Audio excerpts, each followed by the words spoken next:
Grace, a young girl with a bright spirit, loved exploring her small village. Though her family didn't have much, they always made the best of what they had. Grace often helped her mother in their modest vegetable garden, bringing a little cheer to everyone she met. One rainy afternoon, as she was heading home, she noticed a young woman struggling to change a flat tire on her car. She looked like she came from the city, dressed in fine clothes, with an elegant car, but she was visibly frustrated, her phone battery dead, stranded in a quiet part of the village. Without hesitation, Grace approached the woman. "Need some help?" she asked with a warm smile. The woman looked relieved but hesitated. I don't have anything to give you for helping me," she stammered. Grace just laughed and shook her head. "Oh, I don't need anything," she said kindly. "Let's just get you back on the road." As they worked, the woman began to open up.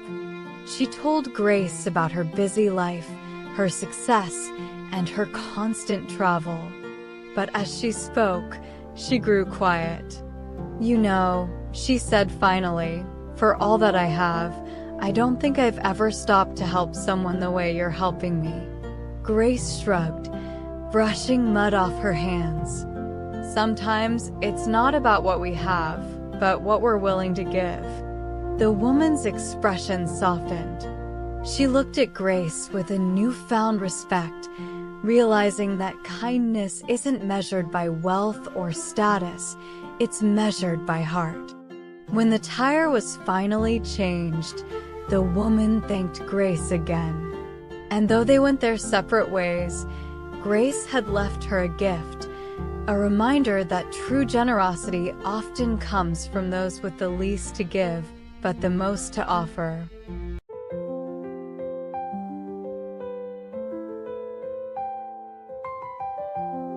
Hannah loved drawing. She would spend hours sketching animals, forests, and the beautiful landscapes of her town in Hokkaido. But no one seemed to notice her art. At school, her teachers praised her sister, Aiko, for being the best student in every subject. People would always tell Hannah, "You should be like Aiko." One day, her class was given an important test, and Hannah tried her best. But when the results came back, she hadn't scored as high as her classmates. "You're smart, but you could do better," her teacher said, comparing her to Aiko again. Hannah felt small. "Maybe I'm not good enough," she thought. That afternoon, Hannah sat under a large cherry blossom tree with her sketchbook. She began drawing quietly, pouring her feelings into the paper. As she finished, a classmate named Rika came by. "Wow, Hannah, you're so good at drawing. I wish I could draw like you." Hannah blinked. "Really?" "Yes, you're so talented," Rika said with a smile. "Not everyone can be the same. You don't have to be like your sister. Your drawings are amazing." Hannah realized something important. She didn't need to meet anyone else's expectations to feel proud of herself. Her strength was in her art, and that was something special. From that day on, Hannah stopped worrying about what others thought. She embraced her love for drawing and began to believe in her own unique strengths. And slowly, people began to notice. Not because Hannah was trying to be like Aiko, but because she was being herself, true to her own talents and dreams.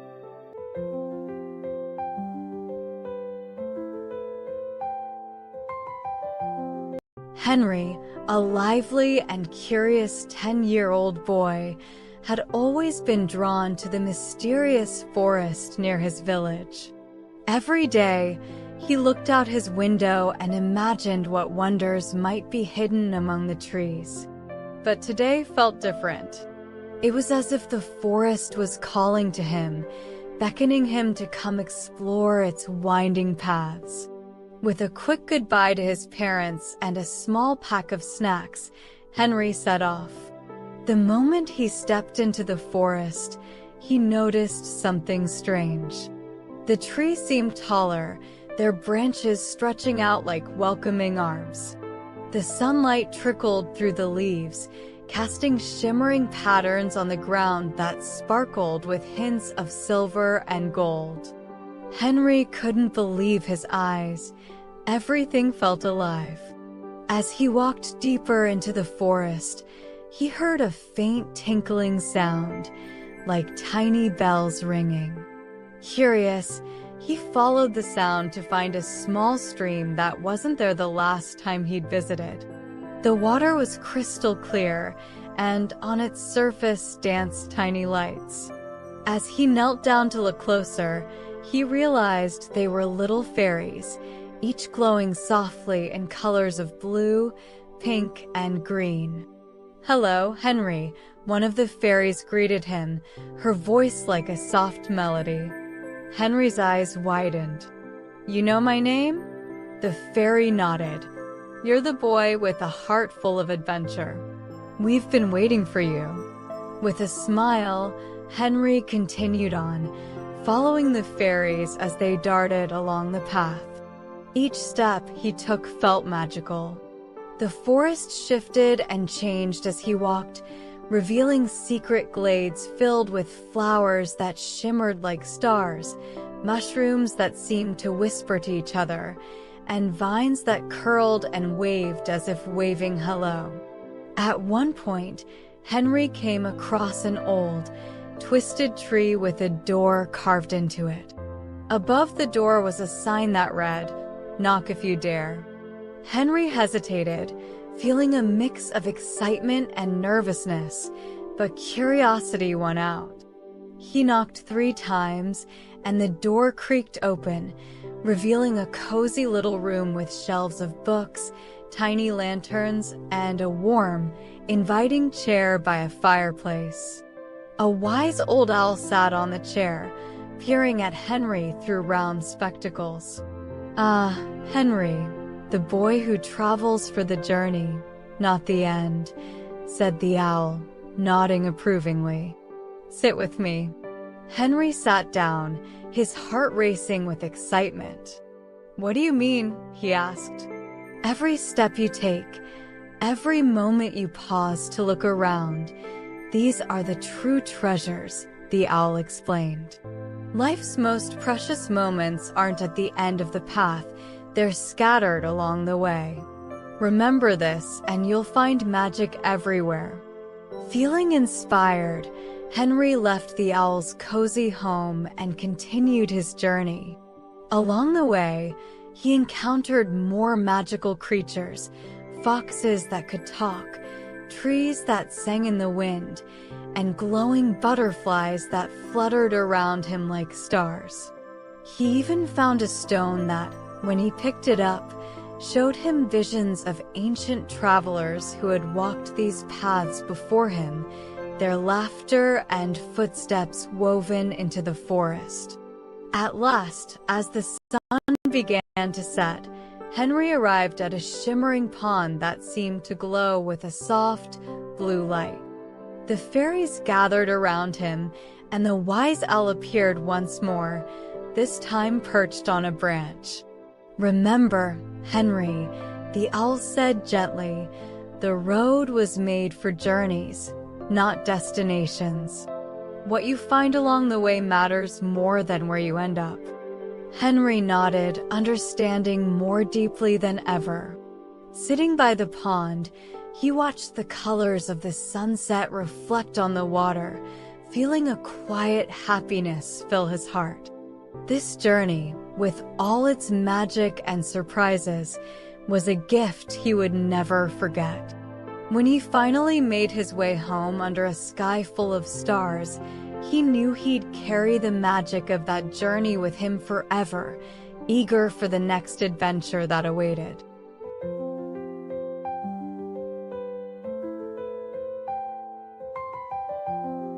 Once upon a time, there was a young boy named Hiro who lived in a small village nestled between mountains and rivers. Hiro loved the night sky. Every evening, he would climb the highest hill near his home and gaze up at the stars, his heart filled with wonder. One evening, while sitting on the hill, Hiro remembered something his teacher had said in class: aim for the moon. If you miss, you may hit a star. Hiro thought about it deeply. What could that mean? He decided to set a goal as high as the moon, even though he wasn't sure what it should be. After some thinking, Hiro made up his mind. He wanted to be the best kite maker in the village, maybe even in the world. His grandfather had taught him how to craft kites, and he loved how they soared in the sky, just like the stars and the moon. But there was a problem. Hiro's kites never flew very well. They wobbled, spun in circles, or fell to the ground after a few seconds. It felt like no matter how hard he tried, he would never reach his goal. One day, Hiro built the biggest kite he had ever made. It was shaped like a crescent moon, and he was determined that this kite would finally soar. With excitement and nerves, he ran to the top of the hill, holding the kite high above his head. He waited for the wind and then ran as fast as he could. But the kite didn't fly. Instead, it crashed to the ground with a soft thud. Hiro felt his heart sink. He had aimed for the moon, but missed. Maybe he wasn't meant to be a great kite maker after all. Just as he was about to give up, Hiro noticed something. The stars were twinkling brighter than usual, almost as if they were cheering him on. He smiled, remembering the second part of his teacher's words: if you miss, you may hit a star. Hiro realized that even though his kite hadn't flown, he had learned a lot by trying. He was much better at making kites than he had been when he started. His kites didn't fly yet, but they looked beautiful, and he knew he was getting closer to his dream. With renewed determination, Hiro decided to keep trying.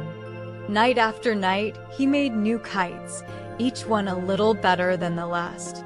And finally, one clear evening, with the stars shining brightly above, Hiro's kite caught the wind and soared into the sky. It danced among the stars, and though it didn't quite reach the moon, it flew higher than Hiro had ever imagined. From that night on, Hiro remembered his lesson. Even if you don't reach the moon, aiming high can take you to places you never thought possible.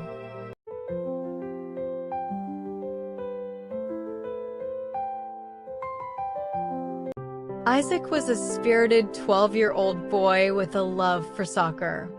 Every day after school, he practiced at the neighborhood field, dreaming of making it to the town's elite youth soccer team. His idol, Coach Miller, led the team and was known for spotting talent and shaping champions. At tryouts, Isaac gave his all. He sprinted, dribbled, and scored with the determination of a lion. When the list of selected players was posted, his heart sank. His name wasn't there. "Why not me?" he whispered, clutching his soccer ball tightly. Coach Miller noticed Isaac lingering near the list and approached him. "Isaac," he said with a kind smile, "you have potential, but there's more to the game than speed and goals. Work on your teamwork and strategy and try again next season." Isaac nodded, swallowing his disappointment. Determined not to let this setback define him, he began practicing smarter, not just harder. He studied game strategies, played with older kids to challenge himself, and learned to pass the ball effectively rather than always going for the goal. Months passed, and Isaac's efforts didn't go unnoticed. Coach Miller often stopped by the field to watch Isaac play. When the next tryouts arrived, Isaac felt nervous but ready. This time, his name was on the list. "You earned it," Coach Miller said, patting Isaac on the back. "You've grown into a team player, and that makes all the difference." Isaac smiled, realizing the truth in the saying his mom often told him, "Delayed does not mean denied. Trust the process." What seemed like a setback was actually an opportunity for growth. Isaac learned that patience and persistence could turn disappointment into triumph. From that day on, Isaac wore his jersey with pride, not just as a player, but as someone who learned the value of waiting for the right moment to shine.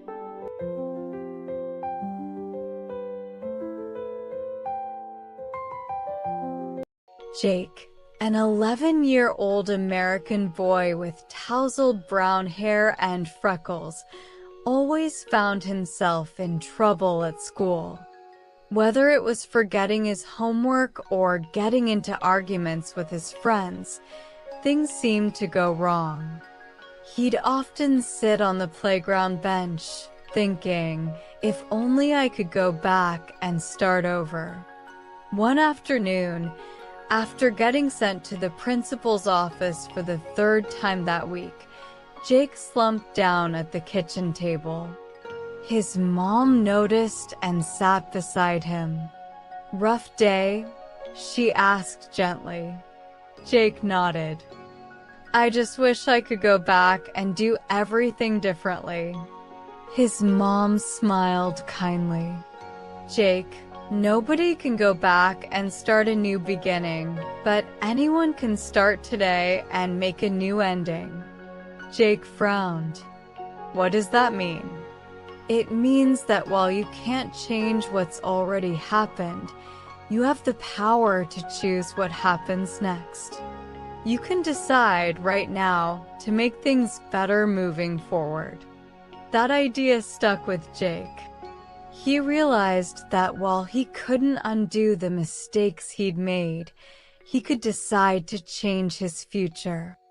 The next day, Jake approached his teacher and apologized for his behavior. He started working harder in class, making better choices and helping his classmates. At first, it wasn't easy. Some kids still teased him, and it took time for his teachers to notice the change. But Jake kept going, knowing that each good choice was shaping a new ending to his story. By the end of the school year, Jake had become someone others looked up to, and he felt proud of the boy he had become. He couldn't go back and rewrite his past, but he had written a new ending, one he was proud of.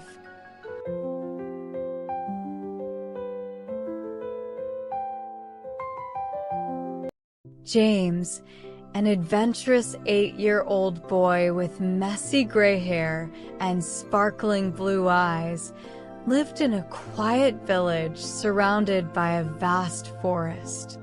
He loved exploring the outdoors, climbing trees, and discovering new things. One sunny afternoon, while wandering near the edge of the forest, James noticed something unusual. A narrow, hidden path he'd never seen before was leading deep into the woods. Curiosity bubbling inside him, James decided to follow the path.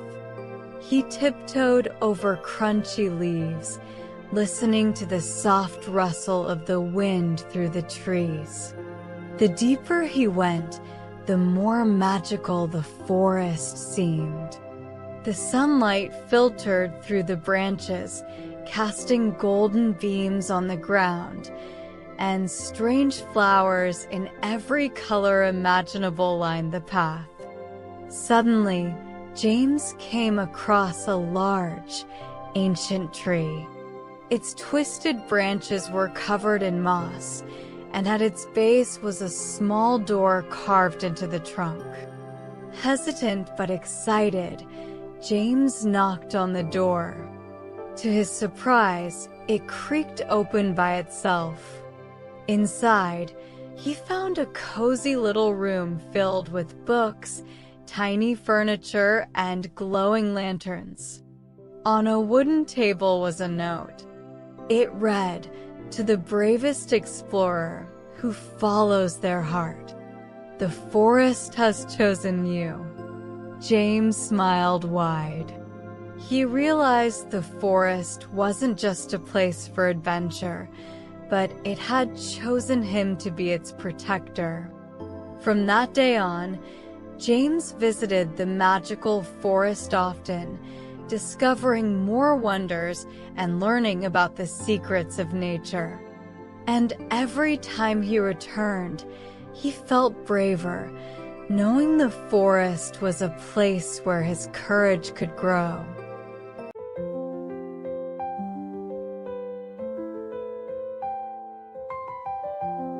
Once upon a time, in a small village in China, there lived a young boy named Jian. Jian was known for his bright smile and curious nature. He loved exploring the fields and watching the stars at night, but most of all, he believed in doing small things to make others happy.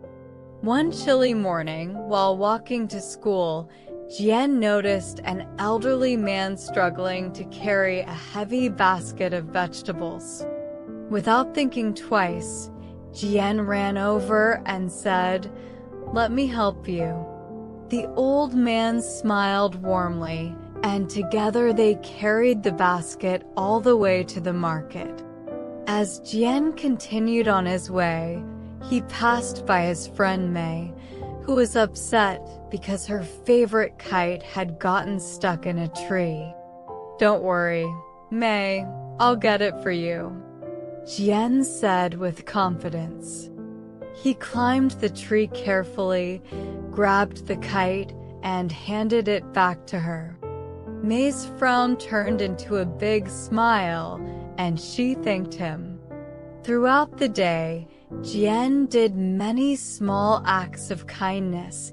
He helped his teacher organize books, shared his lunch with a classmate who forgot theirs, and even gave a thirsty stray dog a bowl of water.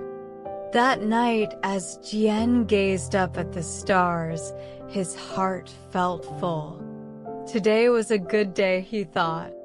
Little did he know that each person he helped had gone on to help someone else.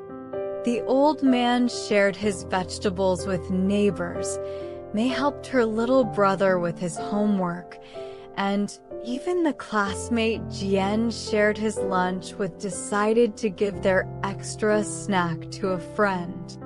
Jian's small acts of kindness had rippled through the village, making everyone's day just a little brighter. As he drifted off to sleep, he realized that even the tiniest act of kindness could light up the world, one smile at a time. And from that day on, Jian made sure to find ways to spread kindness wherever he went, knowing that every small act made the world just a little bit brighter.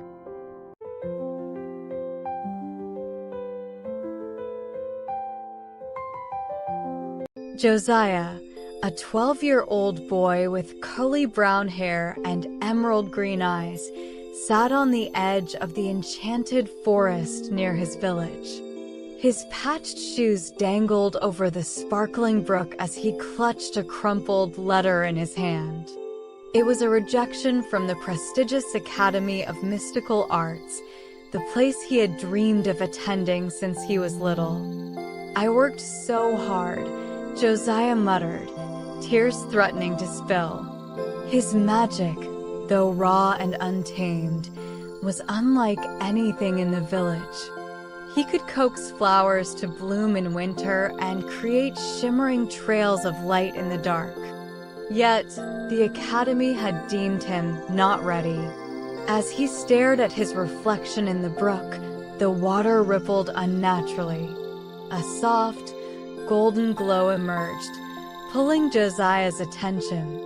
Suddenly, the brook widened into a shimmering doorway, its surface swirling like liquid starlight. A voice, gentle yet firm, echoed from within. "Josiah, your path lies beyond." Heart-pounding, Josiah stood.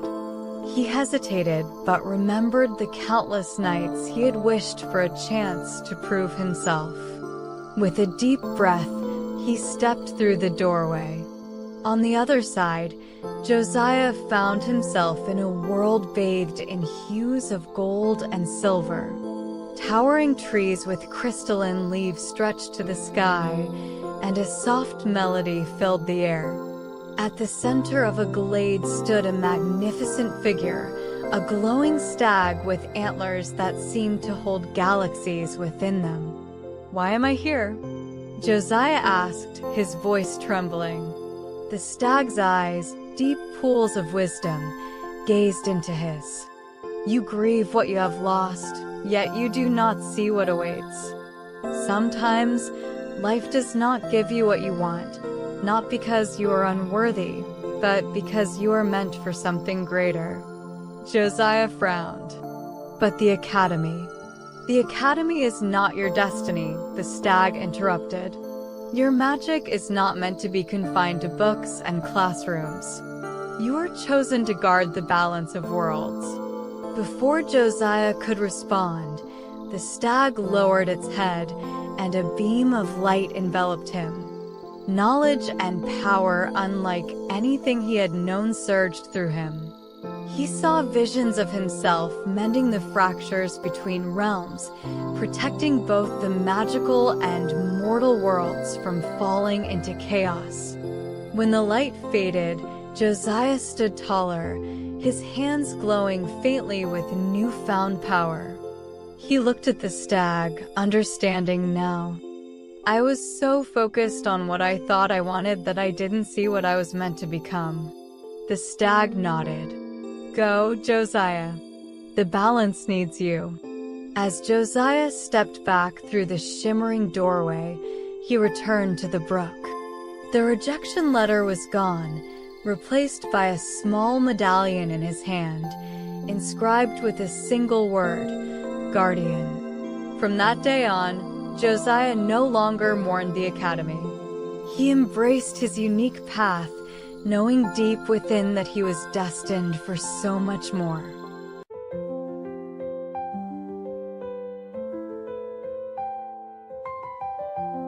In the heart of the mystical forest of Everleaf, a young girl named Juliet lived in a cozy cottage tucked beneath the sprawling branches of an ancient oak. Juliet had long golden hair that shimmered like sunlight, sparkling emerald eyes, and a curious heart. She loved to explore the woods, seeking out hidden wonders and magical secrets.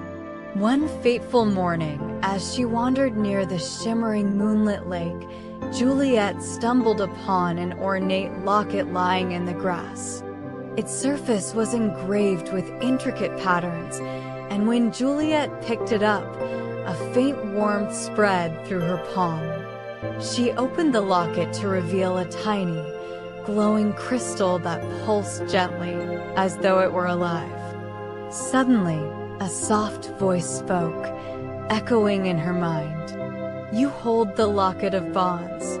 Its magic reveals the true treasures of life, not riches, but the people who light up your world." Juliet, intrigued, clasped the locket around her neck. As soon as she did, the forest transformed. Trees whispered secrets, flowers glowed softly, and the air shimmered with possibilities. Yet, Juliet felt a strange emptiness. Though the world around her was more beautiful than ever, she realized she had no one to share it with. She remembered her life in the village before she moved to the forest. Juliet had been shy, avoiding friendships for fear of rejection. But now, with the locket's wisdom guiding her, she felt a longing to connect. The locket's crystal pulsed again, and Juliet heard the voice once more. To find the greatest magic, you must seek not solitude, but companionship. Begin with a single kind gesture. Determined, Juliet returned to the village. She brought with her a bouquet of glowing everleaf flowers, a gift she had never shared before. The villagers were astonished by her arrival and enchanted by the flowers. A little girl named Clara approached Juliet timidly and asked, "Are these flowers magical?" Juliet knelt beside Clara and smiled. They are magical because they were meant to be shared. From that day on, Juliet made it her mission to befriend the villagers, sharing her enchanted discoveries and learning their stories in return. Each time she forged a new connection, the locket's crystal glowed brighter, filling her with warmth and joy. She realized the magic wasn't in the treasures she found in the forest, but in the laughter, kindness, and love she shared with others. One evening, as Juliet stood with her newfound friends under the starry sky, the locket pulsed one final time. Its crystal dissolved into a burst of golden light, and the voice whispered, "You have learned life's greatest truth. It is not what we have, but who we have that matters." Juliet smiled, no longer alone, but surrounded by a village full of warmth and love. And for the first time, her heart felt truly enchanted.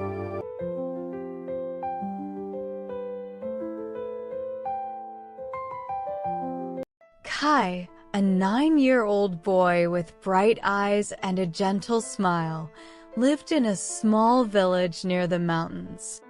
He loved watching his father work, building large houses and tall structures that stood proudly against the sky. Kai dreamed of doing great things like his father, but he was still too young to take on big projects.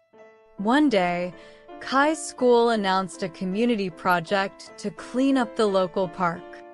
All the students were excited, especially since the park was where they spent their weekends playing.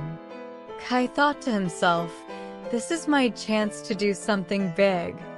However, when the assignments were given out, Kai was disappointed.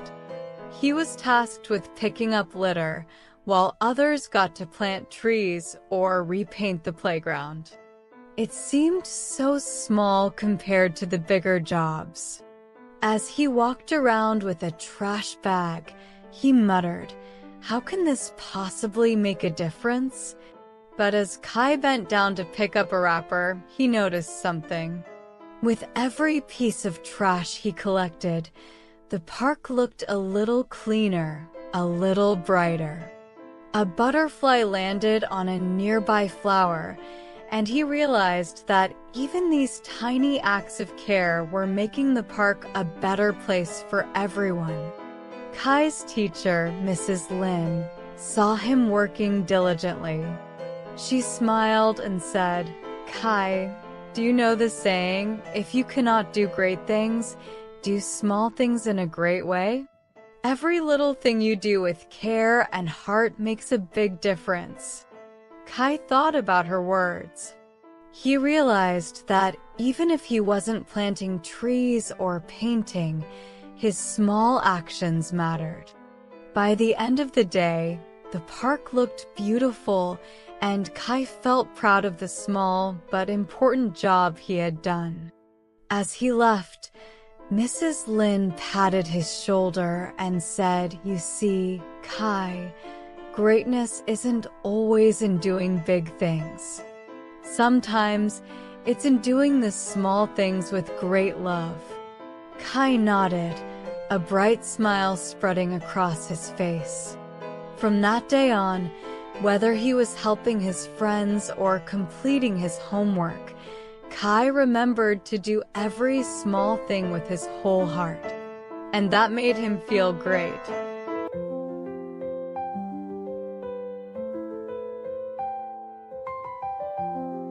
Liam was a curious boy who loved exploring the forest near his home. One day, he set out on a journey to find the tallest tree at the edge of the woods. His father had told him stories of the tree that stood like a giant, its branches stretching far into the sky. Liam was determined to see it for himself. With a backpack full of snacks and a heart full of excitement, Liam ran down the path. The quicker he moved, the sooner he'd find the tree, or so he thought. But along the way, he met a gentle river. It flowed quietly, winding through the forest with a peaceful hum.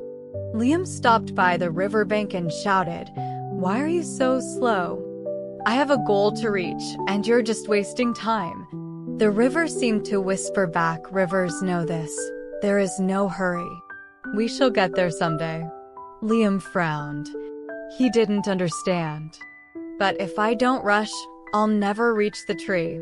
The river continued to flow steadily, undisturbed by Liam's impatience.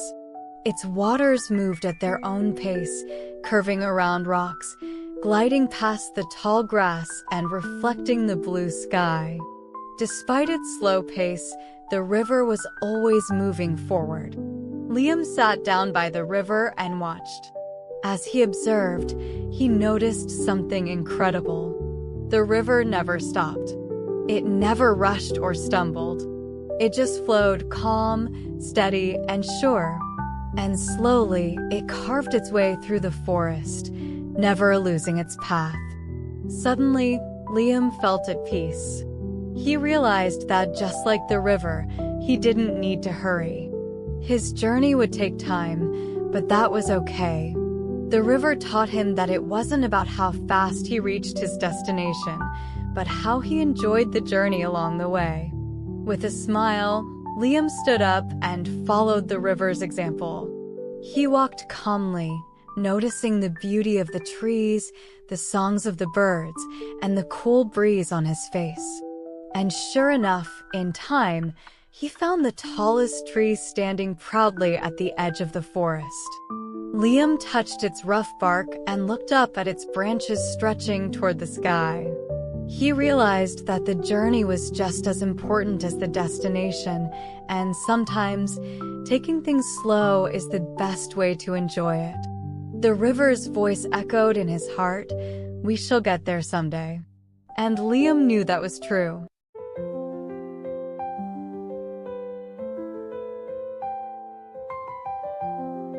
Once upon a time, there was a young girl named Lila who lived in a small village surrounded by fields of colorful flowers.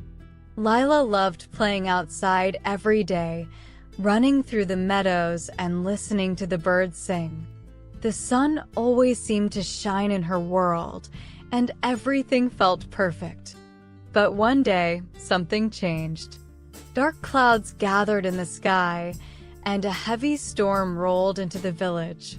The wind howled, the rain poured, and lightning cracked through the sky. Lila sat by her window, feeling scared and upset.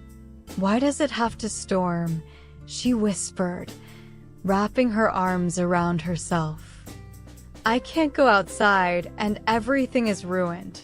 For days, the storm continued, and Lila began to grow frustrated. The once bright fields were now muddy, and the flowers had wilted.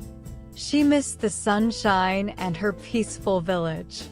But then, something unexpected happened. After the storm finally passed, Lila stepped outside and noticed something she had never seen before, a huge, colorful rainbow stretching across the sky. It was bright and beautiful, more magnificent than any flower she had ever seen. The storm had washed away the dirt and dust, leaving the air fresh, and the village felt different, almost new. Suddenly, Lila realized something important. If it hadn't stormed, she would have never seen the rainbow. Bad things, like the storm, can lead to good things too, she thought. It was in that moment Lila understood that sometimes we have to go through the tough times to appreciate the beauty that comes after. From that day on, whenever a storm came, Lila no longer felt afraid. Instead, she looked forward to the rainbow that might follow, seeing the world in a whole new light. And every rainbow after that reminded her that good things can come from even the darkest clouds.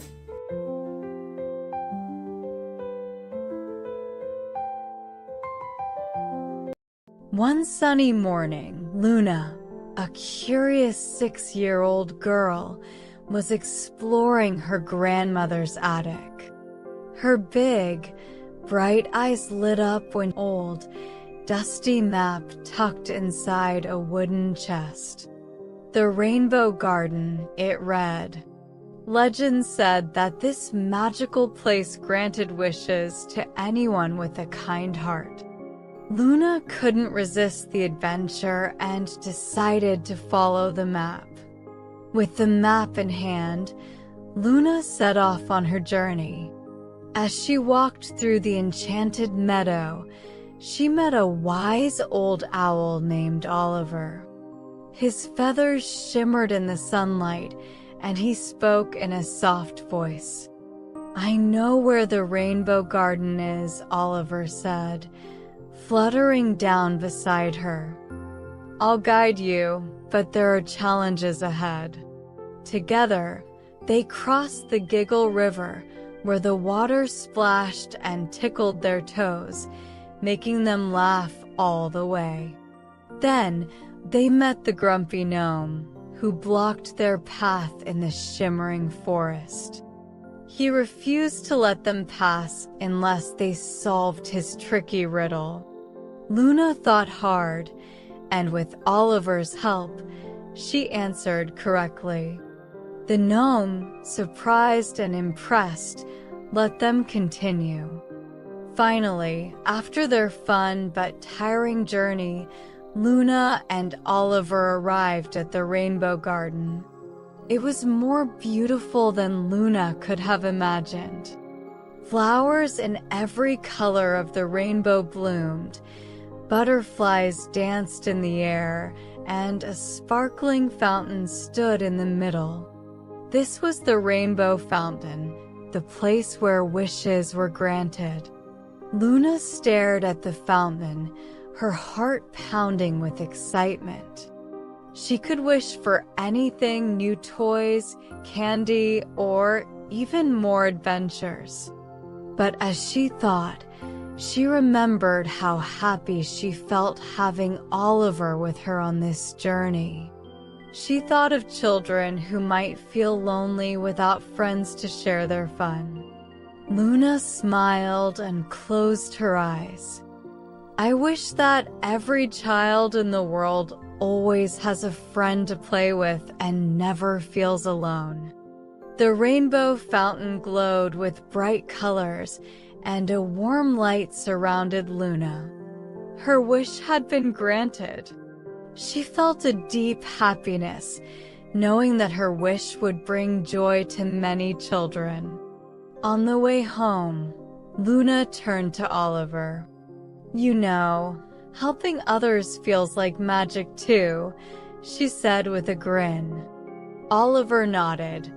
"That's because kindness is the most powerful magic of all." Luna returned home with a heart full of joy, excited to share the story of her adventure. She knew that she didn't need wishes for herself. Making others happy was the best gift of all.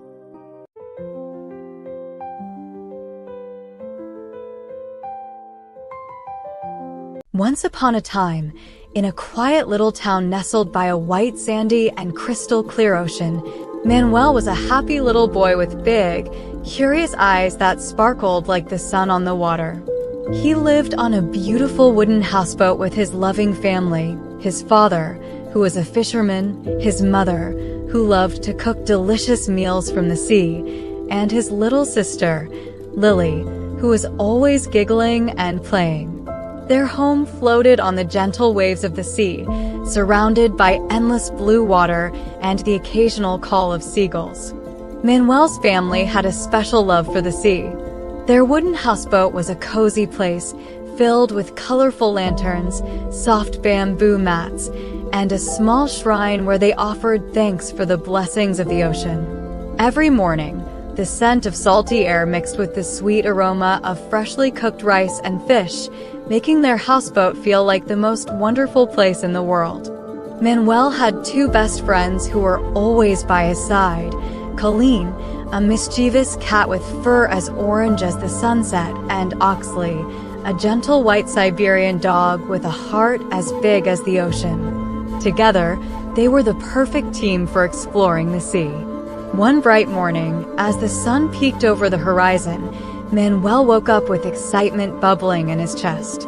Today, they were going on a special adventure to explore the hidden treasures of the sea.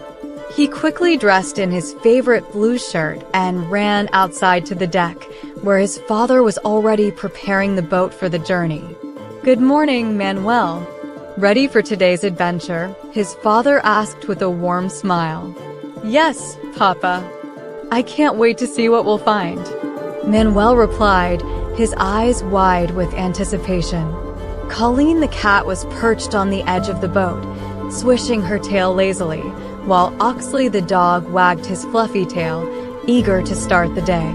As they sailed through the calm waters, the houseboat gently rocked, and the sun reflected off the waves like tiny diamonds. Manuel's mother brought out a basket of freshly made dumplings and sweet buns, which they all shared for breakfast. Even Colleen and Oxley got a little treat, making everyone smile. "Look, Manuel," said his mother, pointing towards the water. "The sea is full of surprises. Keep your eyes open, and you might see something magical." Manuel leaned over the side of the boat, peering into the clear blue water. Suddenly, he saw a flash of color. "Papa, Mama, look. A school of fish," he exclaimed. Dozens of tiny, shimmering fish swam gracefully beneath the boat, their scales catching the sunlight and creating a rainbow of colors. As they continued their journey, the houseboat passed by a cluster of small islands. Manuel loved these islands, with their tall coconut trees and sandy beaches. His father told him stories about the islands, saying they were home to all kinds of creatures, from playful dolphins to wise old turtles. After a while, the boat reached a quiet lagoon, surrounded by rocky cliffs. The water here was so clear that Manuel could see all the way to the bottom, where colorful corals and starfish lay like treasures waiting to be discovered. "Let's stop here," his father suggested. "It's the perfect spot for exploring." Manuel, Colleen, and Oxley jumped onto the soft sand, eager to explore. As they wandered along the shore, Manuel picked up smooth seashells and shiny pebbles, imagining they were precious jewels.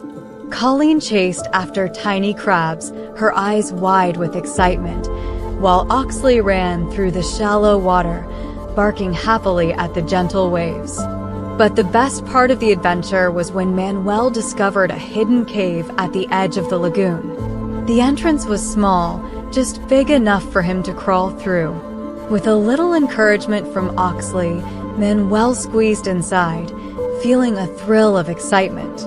Inside the cave, the walls sparkled with tiny crystals, and in the center, there was a pool of water that glowed with a soft, mysterious light. Manuel's heart raced with wonder.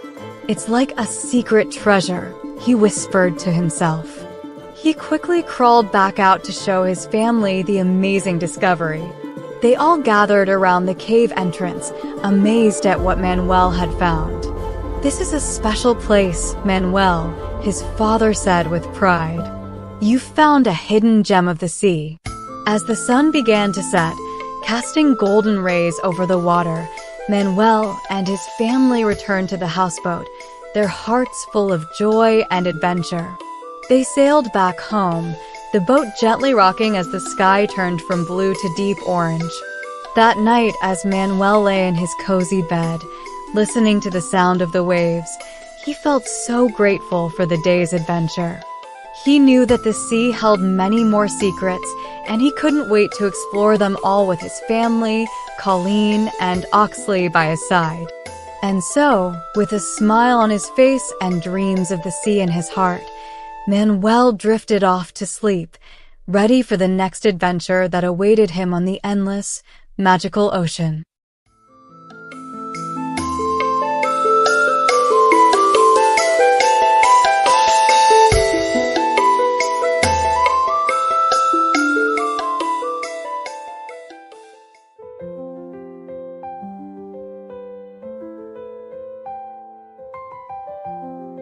May woke up with a big smile on her face. She had plans to meet her best friend, Sia, at the park, and she couldn't wait. May put on her favorite yellow dress and ran to the kitchen. But when she reached the kitchen, her smile disappeared. Her favorite cereal was all gone, and the milk carton was empty too. How can this day get any worse? May grumbled, crossing her arms. She ate toast instead, but it wasn't the same. Then, on the way to the park, May tripped over a loose stone and scuffed her new shoes. She sighed loudly, her mood sinking. When she finally reached the park, Sia wasn't there yet. Sat on the swing, feeling like her day was falling apart. "This is the worst day ever," she mumbled, kicking the dirt beneath her feet. Just then, an old lady walking her dog passed by. Seeing May's unhappy face, she stopped and smiled kindly. "You know, little one, the only difference between a good day and a bad day is your attitude." May looked up, confused. "But everything's going wrong today," she said. The old lady chuckled. "That may be true, but how you choose to feel about it is up to you. Stay positive and maybe things will turn around." May thought about it as the lady continued walking. She decided to give it a try. She stood up, dusted off her dress, and looked around. The sun was shining brightly, the birds were chirping, and the park was full of laughter. "Maybe today isn't so bad after all," May whispered to herself. Just then, Sia appeared, waving excitedly. "Sorry I'm late, May. Let's go play."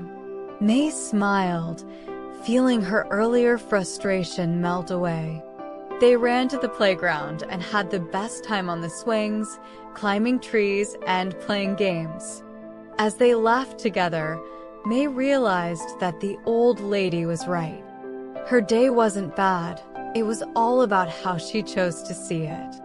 As she walked home with Sia, May promised herself that next time something went wrong, she'd remember to stay positive. Because, in the end, a good day or a bad day was all up to her attitude.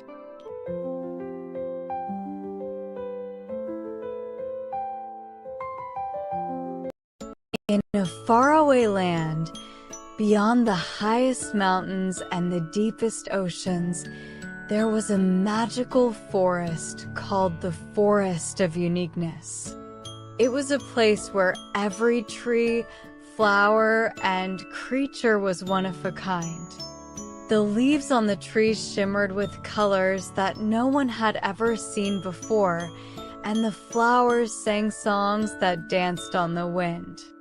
One sunny afternoon, a little girl named Mia, with bright eyes and curly hair, found herself standing at the edge of this enchanted forest.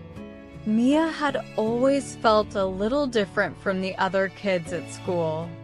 She loved to wear mismatched socks, make up her own words, and dance to the beat of her own drum. Some of the kids teased her, saying she was strange, but Mia knew that something magical was waiting for her in this special place. As she stepped into the forest, a friendly creature named Twinkle appeared before her. Twinkle was like no other creature Mia had ever seen. It had the body of a fox, wings like a butterfly, and a tail that glowed like the moon. It spoke in a voice that sounded like bells ringing. "Hello, Mia. I've been waiting for you. Welcome to the Forest of Uniqueness." Mia was amazed, but also a little nervous. "You've been waiting for me? But why?" she asked. Twinkle smiled warmly. "Because you are special, Mia. You see, this forest is filled with magic that celebrates how different and unique everyone is. And I think you are perfect just the way you are." As they walked deeper into the forest, Twinkle showed Mia a tree with leaves shaped like hearts, diamonds, and even stars. "Every leaf on this tree is different," Twinkle explained. "If they were all the same, this tree wouldn't be as beautiful." Mia's eyes widened in wonder. "I never thought about it like that," she said softly. Twinkle then led Mia to a sparkling pond, where the water was like liquid rainbows. "This pond shows your true self," Twinkle said. "Look into the water, Mia." When Mia looked into the pond, she didn't see her usual reflection. Instead, she saw a glowing version of herself, with her mismatched socks, twirly dance moves, and the biggest smile she had ever seen. Around her floated words that said creative, brave, and one of a kind. Mia's heart filled with joy. "I'm special just because I'm me," she exclaimed. Twinkle nodded. "Yes, Mia. It's okay to be different. That's what makes you magical. If everyone were the same, the world would be a lot less colorful, don't you think?" Mia thought about all the kids at school who teased her for being different. She realized that everyone was unique in their own way, even if they didn't always show it. She felt proud to be who she was, and she couldn't wait to share this magical lesson with her friends. "Thank you, Twinkle," Mia said, hugging the little creature. "I'm going to tell everyone that it's okay to be different because that's what makes us special." Twinkle gave Mia a twinkling smile.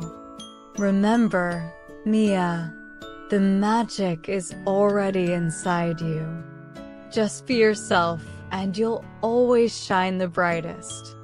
With a wave of her hand, Mia found herself back at the edge of the forest. The magical world faded into the distance, but she knew that the lesson she learned would stay with her forever. From that day on, Mia danced with more joy, wore her mismatched socks proudly, and celebrated her own uniqueness and everyone else's too. And in her heart, she always carried the magic of the Forest of Uniqueness.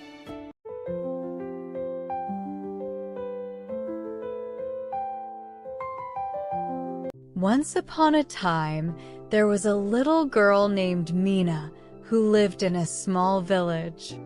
Mina loved to explore the world around her. She would spend her days climbing trees, watching birds, and learning about all the different plants and animals. She was curious, bright, and full of ideas. But there was one thing Mina didn't like. The other kids in her village often made fun of her. "You're too quiet," some of them would say. "Your clothes are weird," others would tease. At first, their words hurt. Mina would go home and sit quietly by the window, wondering why people said such things. "Maybe I'm not as good as them," she thought, feeling a little smaller each day. One afternoon, while wandering through the forest, Mina sat down by her favorite tree.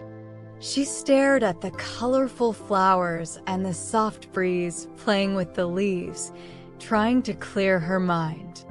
That's when an old, wise owl flew down and perched on a branch nearby. "Why do you look so sad, little one?" the owl asked, its eyes twinkling kindly. Mina sighed. "The other kids say mean things to me. They make me feel like I don't belong."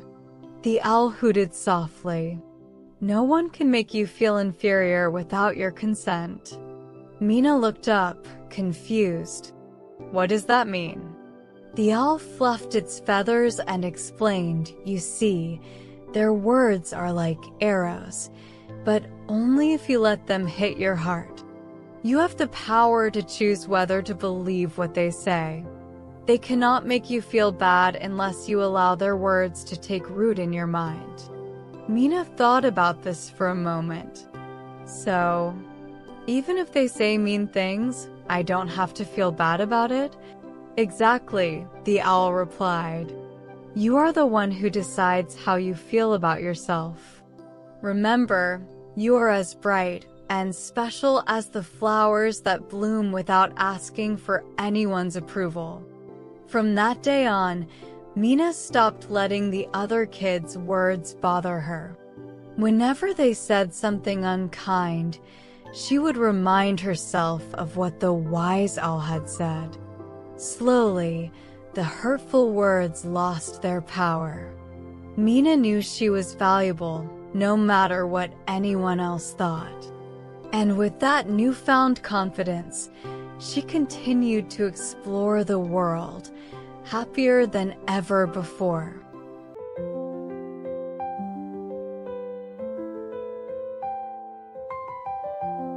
In the quiet, enchanted village of Willowbrook, there lived a young girl named Naomi. She had a gentle heart and a bright smile, though she didn't have much. Naomi's clothes were simple, her shoes well worn, and her little cottage was modest and humble. Despite this, Naomi was known throughout Willowbrook for her kindness. One frosty evening, Naomi noticed an elderly woman sitting under the village's ancient wishing tree. The woman was shivering, her hands trembling as she tried to warm herself with a fraying scarf.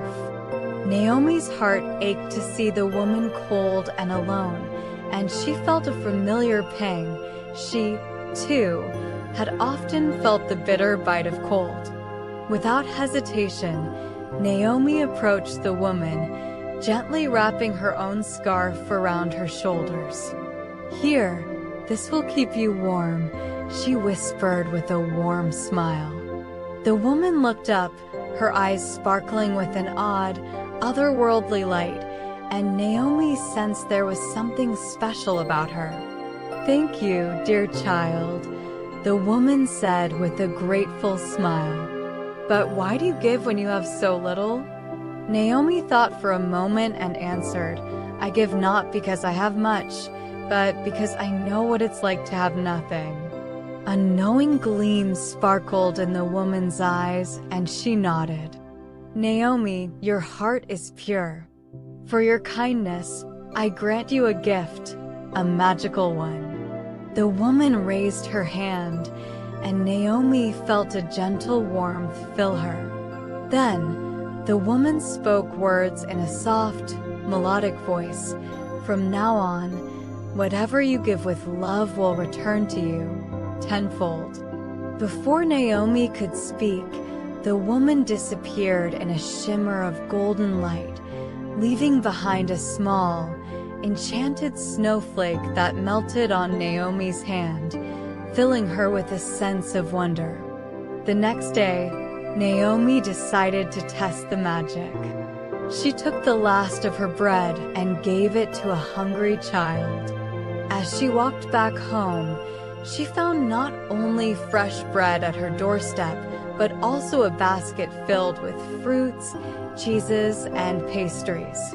Naomi smiled, her heart overflowing with gratitude. She spent her days sharing what little she had, and with each act of giving, more would mysteriously appear at her door. Soon, Naomi had enough to share with the entire village. The wishing tree, ancient and wise, blossomed under Naomi's care, its branches laden with shimmering leaves, even in the heart of winter. And in the village of Willowbrook, Naomi became a legend, known as the girl whose heart of gold brought warmth and magic to all who knew her. Through her acts of kindness, Naomi transformed her life and those around her, discovering that the magic of giving lay not in wealth, but in the love within her heart.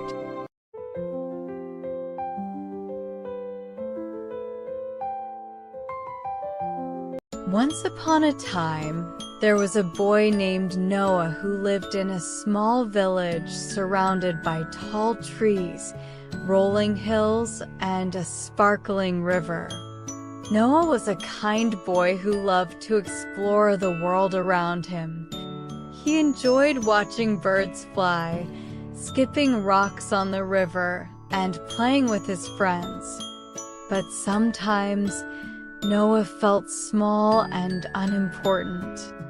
One day, as Noah was wandering through the forest, he sat by the river and gazed at his reflection.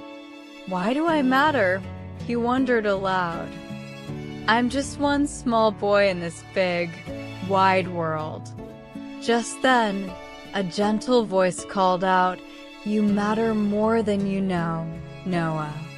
Noah looked around and saw an old, wise turtle sitting on a rock by the water. The turtle had kind eyes and a slow, soothing voice. "Why do you say that?" Noah asked. The turtle smiled. "Look around you. Do you see that tree over there?" Noah nodded. That tree started as a tiny seed, and yet, now it gives shade to animals, homes to birds, and air for all of us to breathe. It might seem small, but it makes a big difference. "But I'm not a tree," Noah said softly. The turtle chuckled. "No, but you are special in your own way. Every time you smile at someone, you make their day brighter. When you help your friends, you make the world kinder. Even the smallest actions can have the biggest impact.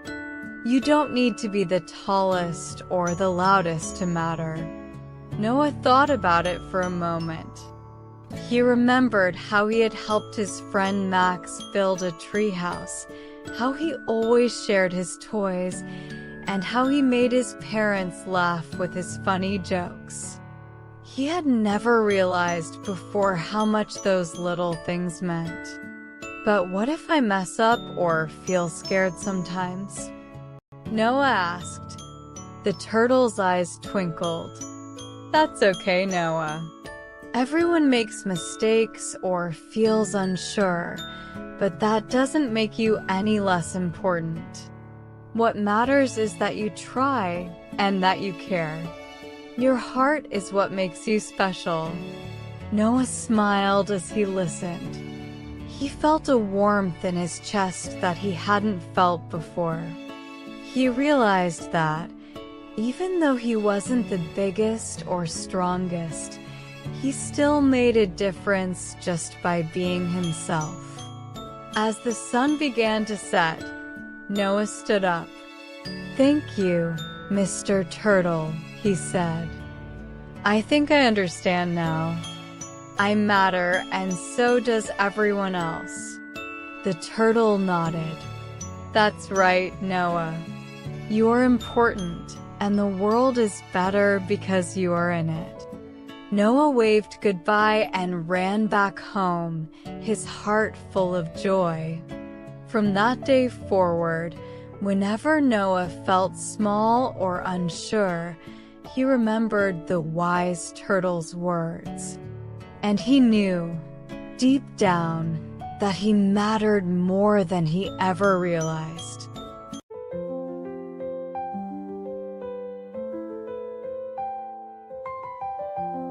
Oliver was a kind-hearted boy who lived in a small village on the edge of a mystical forest. His green eyes sparkled with curiosity, and his brown hair always seemed to catch the sunlight.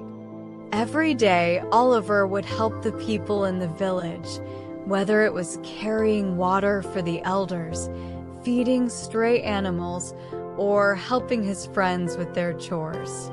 What made Oliver special wasn't just his helpfulness, but that he never asked for anything in return. He simply loved to help, expecting nothing more than a smile in return. One sunny afternoon, while walking through the forest, Oliver found a small, sparkling stone by the riverbank. It shimmered like 1,000 stars, casting tiny rainbows around it. As he bent down to pick it up, the stone suddenly glowed even brighter, and a soft voice echoed around him. "You have found the stone of wishes," said the voice. "For every kind deed you do, this stone will grant you a wish. Use it wisely, young one." Oliver was stunned. A magic stone that could grant wishes? He could wish for anything: riches, fame, or even superpowers. But then he remembered something his grandmother always told him: do everything with a good heart, expect nothing in return, and you will never be disappointed. He tucked the stone into his pocket and continued his day, helping others as usual. He didn't wish for anything, not even a small thing. Days went by, and the stone stayed in his pocket, glowing faintly as Oliver continued his acts of kindness without thinking about the magic at his fingertips. One day, a terrible storm hit the village. The river overflowed, and the homes near the banks were in danger. Without hesitation, Oliver grabbed a rope and rushed to help his neighbors. He worked tirelessly, pulling people to safety and rescuing animals caught in the flood. As he worked, he felt the stone in his pocket growing warm, but he didn't take it out or make a wish. His heart was focused on helping, not on himself. When the storm finally passed, the villagers thanked Oliver for his bravery. Exhausted but happy, he sat by the riverbank, watching the sun peek through the clouds. Just then, the magic stone floated out of his pocket, shimmering more brightly than ever before. The soft voice returned. "Oliver, your heart is pure, and your kindness has been without expectation.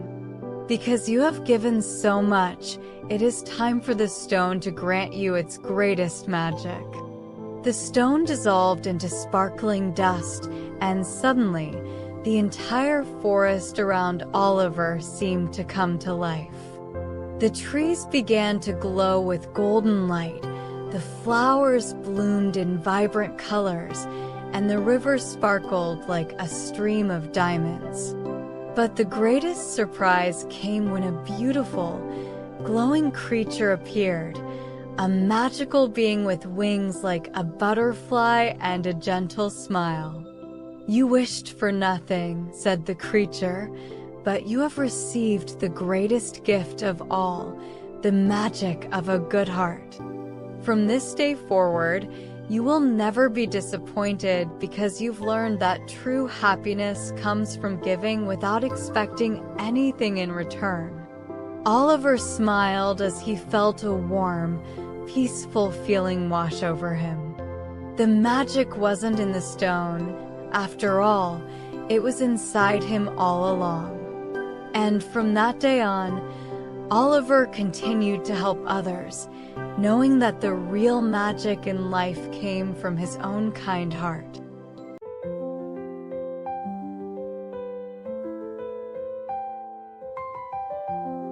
Once upon a time, in a small village nestled between rolling hills and thick forests, lived a young girl named Olivia. Olivia was not like the heroes she read about in books. She didn't have any magical powers, didn't wield a mighty sword, and wasn't born into a family of warriors. She was just an ordinary girl, curious about the world around her.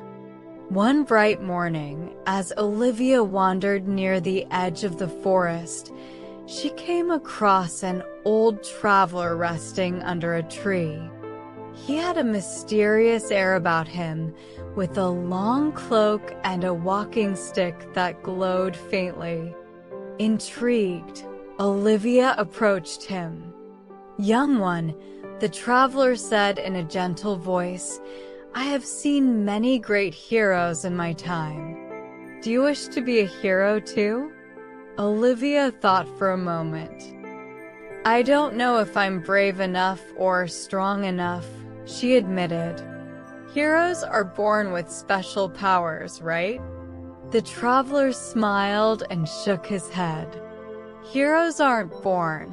They're made by their choices. You don't need magic or strength to be a hero.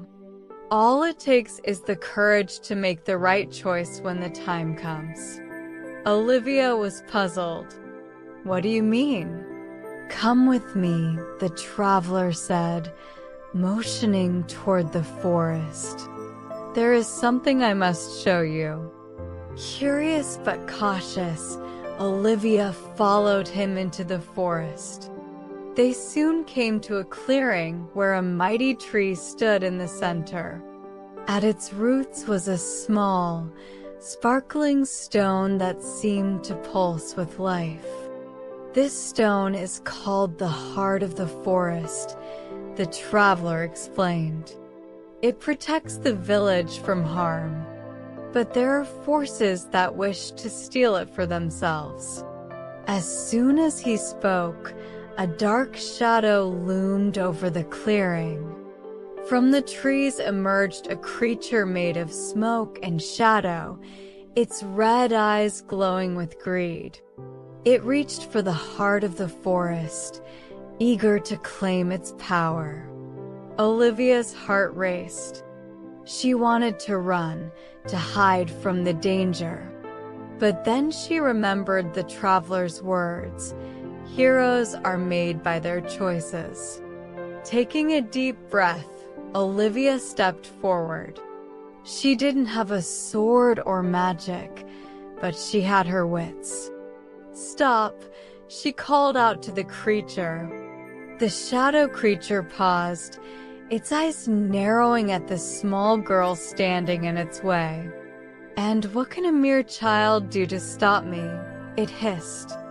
"You may be powerful, but you've forgotten something important," Olivia said bravely. "The heart of the forest only works for those who protect, not destroy. If you take it with evil intent, its power will vanish." The creature hesitated. It wasn't sure whether to believe Olivia, but the girl's confidence made it uncertain. Slowly, it backed away, retreating into the dark woods. As the shadow disappeared, the traveler smiled at Olivia. "You see," he said, "you didn't need magic or strength to be a hero. Your choice to stand up for what's right made all the difference."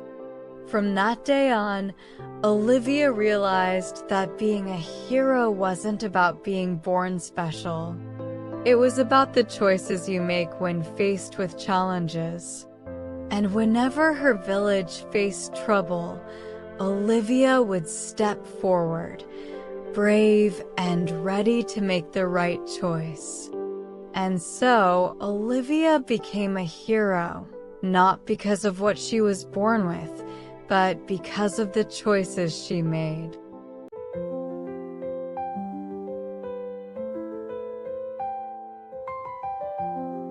Phoebe, a curious 12-year-old girl with fiery red hair and a knack for knitting, lived in a quaint cottage at the edge of a mystical meadow. One day, while exploring her attic, she discovered an old, dust-covered loom glowing faintly with golden light. Its intricate carvings of stars and moons shimmered as if alive. An inscription at the top caught her eye: "Weave wisely, for the fabric of destiny remembers all." Intrigued, Phoebe decided to test the loom. She threaded it with vibrant yarns she'd spun herself, each dyed with natural colors from the meadow flowers. As she wove, she imagined scenes of kindness and joy, helping her elderly neighbor with her garden, sharing stories with her friends, and feeding stray animals. To her amazement, the tapestry she created seemed to come alive, its figures moving as if breathing. Days turned into weeks, and Phoebe continued weaving. But one day, in a moment of frustration after a quarrel with her best friend, she wove a darker image, a scene of loneliness and bitterness. The loom trembled, and the threads seemed to resist her touch. She shrugged it off, assuming it was just a coincidence. Years later, Phoebe noticed a strange pattern in her life. The kindness and joy she had woven seemed to return to her in unexpected ways: a stranger offering her shelter during a storm, a lost pet miraculously finding its way home, and even her friend forgiving her after years of silence. But the loneliness she had once woven began to creep into her days as well.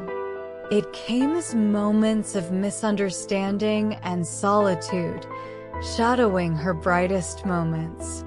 Realizing the loom's power, Phoebe returned to it as an adult, determined to mend the darker threads. This time, she wove with deliberate care, envisioning forgiveness, generosity, and love. Each weave shimmered brighter than the last, and she felt the warmth of her intentions echo through the loom. Decades later, as an elderly woman, Phoebe sat in her meadow, surrounded by family, friends, and a community who cherished her. The tapestry of her life, stored safely in her home, seemed to glow with the essence of her journey. One evening, under a sky painted with stars, the loom spoke in a soft whisper: "You have sown wisely, Phoebe. The harvest is yours." Phoebe smiled, her heart full. She had learned the timeless truth: you reap what you, no matter how long it takes. Everything she had done had returned to her, weaving a life of beauty and balance.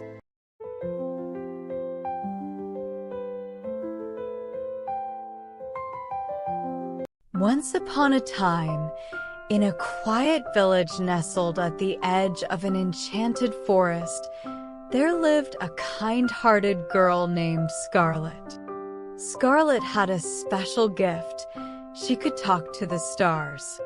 Every night, when the world was asleep, she would climb to the top of Moonlit Hill, where she could see the sky full of sparkling stars, each one whispering softly to her. Scarlet's best friend, Lucy, was the only one who knew about her magical secret. The two of them used to make wishes on the stars together and listen to their stories, imagining they were magical creatures in faraway lands. But one day, Lucy had to move to a distant kingdom, and Scarlet was left all alone. Though Scarlet missed Lucy terribly, she remembered something her friend had once said: "Good friends are like stars. You don't always see them, but they're always there." With these words echoing in her heart, Scarlet went to Moonlit Hill one evening and whispered her wish to the stars: "Please let me know if Lucy is looking at the same sky." Just then, a bright star named Glimmer appeared in the sky. Glimmer was no ordinary star. He was a wish-granting star who sparkled with magic. He heard Scarlet's wish and gently floated down to her, his light glowing like a tiny lantern. "Scarlet," Glimmer said in a twinkling voice, "when you miss Lucy, just close your eyes and hold out your hand. I will help you find her." Scarlet closed her eyes and held out her hand. Instantly, Glimmer's magic swirled around her fingers, and she felt a warm, gentle breeze. When she opened her eyes, a tiny glowing star was now sitting in her palm, a friendship star. It sparkled softly, and when Scarlet looked closely, she could see Lucy's face inside it, smiling back at her. "Lucy sent this star to you," Glimmer said, "from far away in her new home. She misses you too and wishes on the same stars every night. Even though you're apart, your friendship is strong, like the light of a star that never goes out." Scarlet's heart filled with joy. She knew now that Lucy was still with her, even if they were far apart. From that day on, whenever Scarlet felt lonely or missed her friend, she would take out the friendship star and let its light warm her heart. She would close her eyes, and for a moment, it was as if Lucy was right beside her, laughing and whispering secrets like they used to. One magical evening, when the moon was full and the stars were brighter than ever, Scarlet saw a new star appear in the sky. It was Glimmer, shining more brightly than before, and this time, he brought a message from Lucy. Written across the night sky in twinkling lights, the message read, "Good friends are like stars. You don't always see them, but they're always there." Scarlet knew then that her friendship with Lucy was a magic all its own, a magic that was stronger than distance, brighter than the stars, and would last forever. And every night, as Scarlet looked up at the sky, she remembered that the stars were not just lights in the darkness, they were reminders that true friends are never far, no matter how far apart they may be.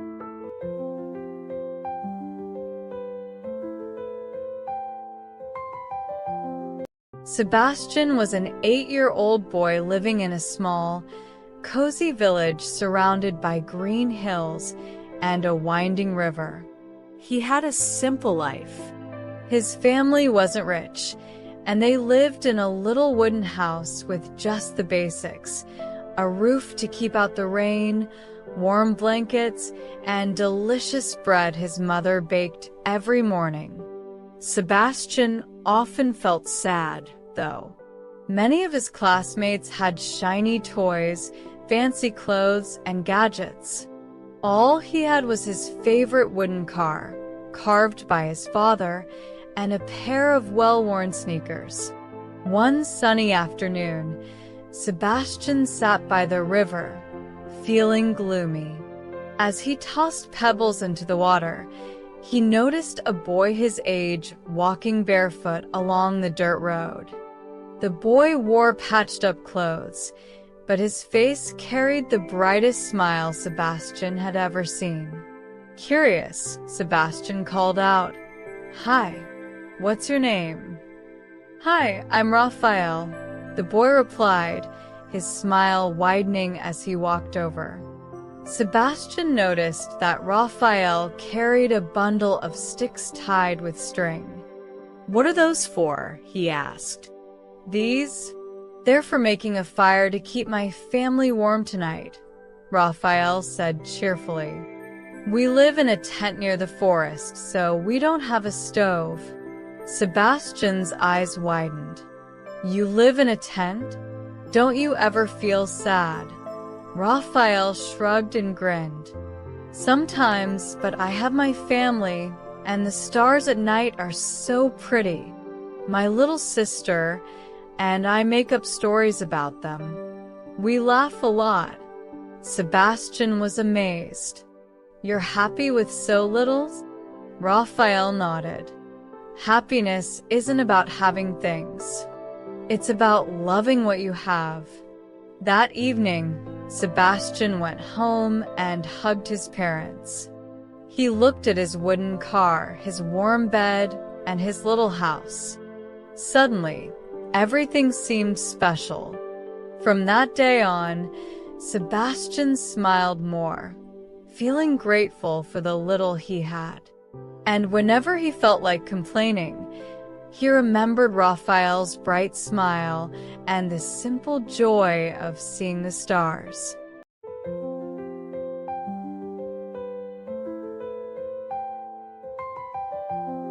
Sophia, a 7-year-old girl with bright, curious eyes, loved spending time in her grandmother's garden.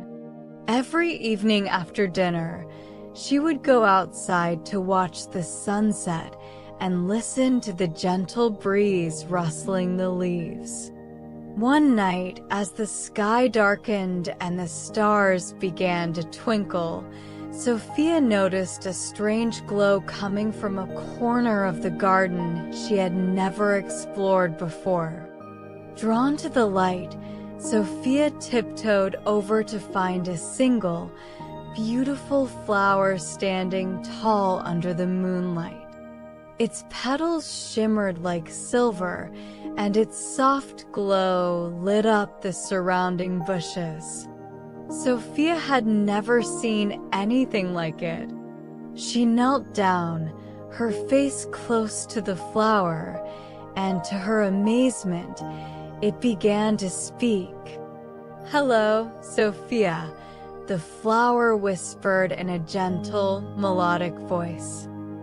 "I am the moonflower, and I only bloom when the stars are bright. I've been waiting for someone special to visit me." Sophia's eyes widened. "You can talk?" "Yes," replied the moonflower, "but only to those who believe in magic. I have a special secret to share with you. Do you want to hear it?" Sophia nodded eagerly. The moonflower continued, "Every night, when the moon is full, I watch over the garden, protecting it from the shadows. But tonight, I need your help. The stars have hidden a magical dewdrop that keeps the garden alive. It can only be found by someone as brave as you."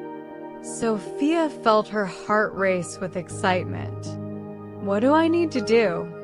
"Follow the moonlight," said the moonflower, "and trust your heart. It will lead you to the dewdrop."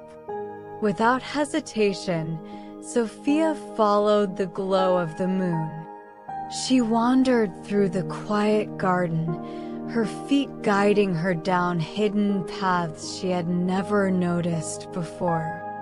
Finally, she came to a small, sparkling pool, and at the very center, resting on a lily pad, was the magical dewdrop. Sophia gently scooped it up and hurried back to the moonflower. "You did it," the moonflower said with joy. "Because of your courage, the garden will continue to bloom and the magic will never fade." From that night on, Sophia visited the moonflower whenever the stars shone bright. She knew that in the quiet of her grandmother's garden, magic was always waiting, and she was part of it.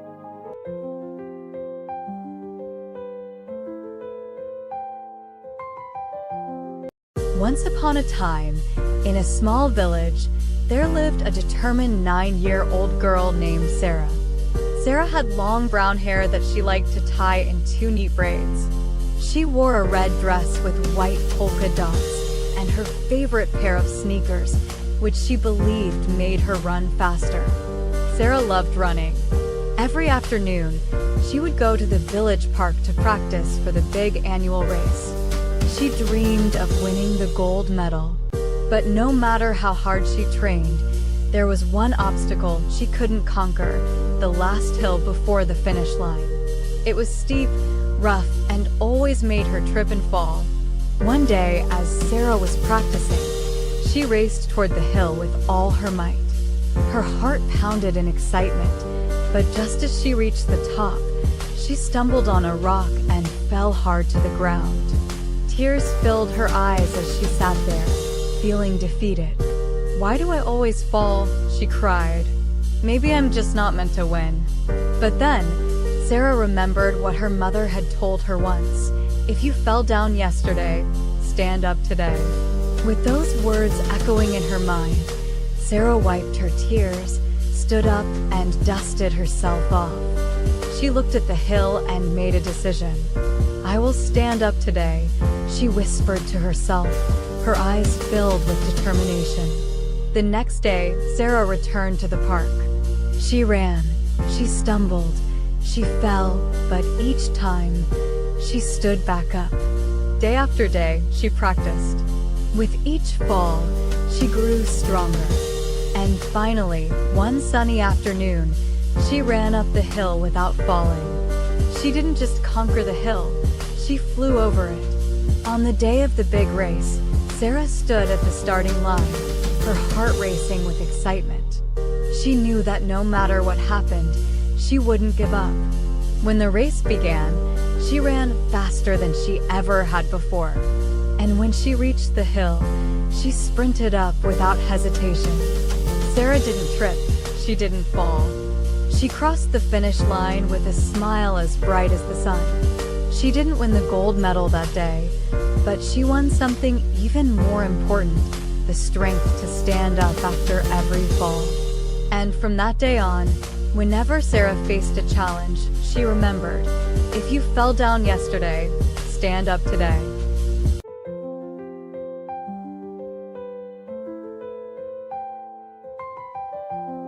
Once upon a time, in a village nestled between enchanted woods and towering mountains, there lived a young boy named William.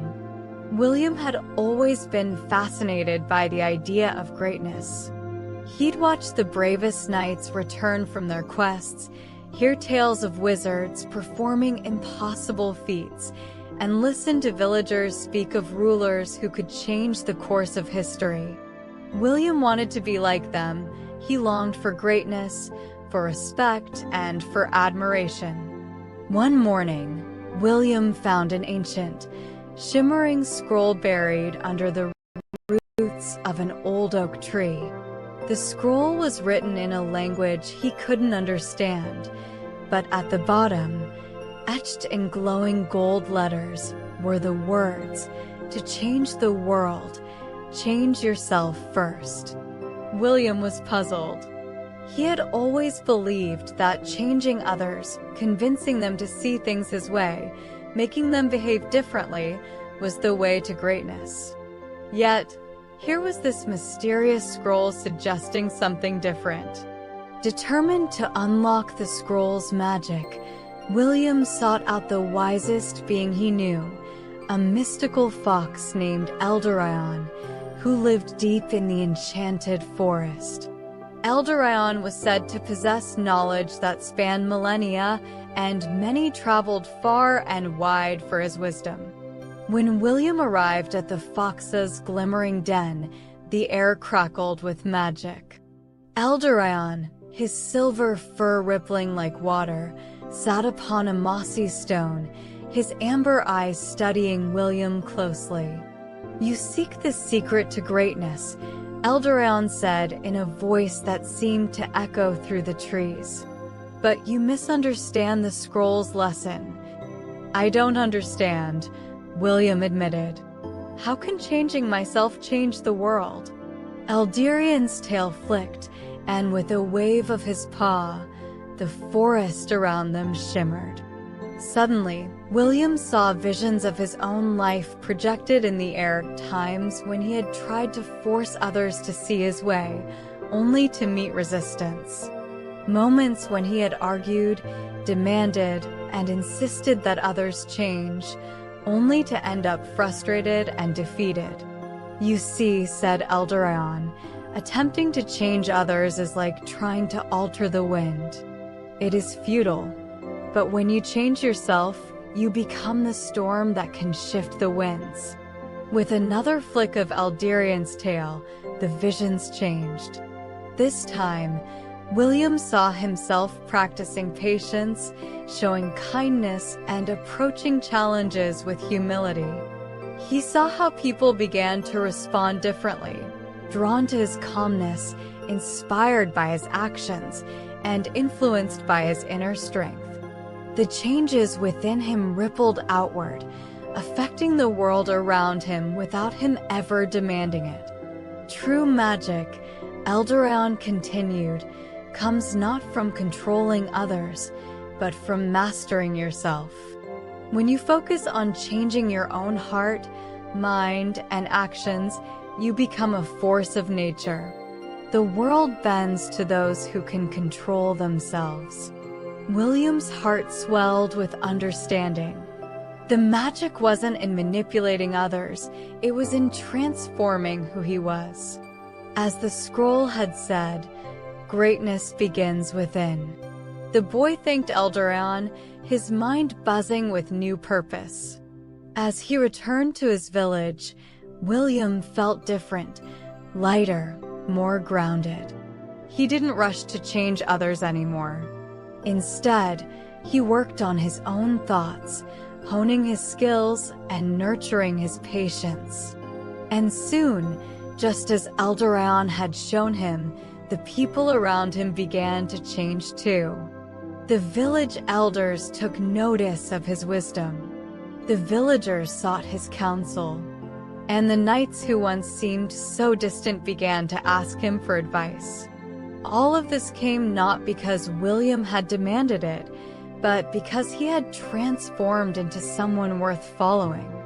In time, William's name became known far beyond the enchanted woods. He became a leader, not by force, but by example. And the secret of his magic? He had learned that true greatness wasn't about changing others, it was about mastering the art of changing himself. And so, the winds of the world shifted in his favor, as they always do for those who understand the deepest magic of all.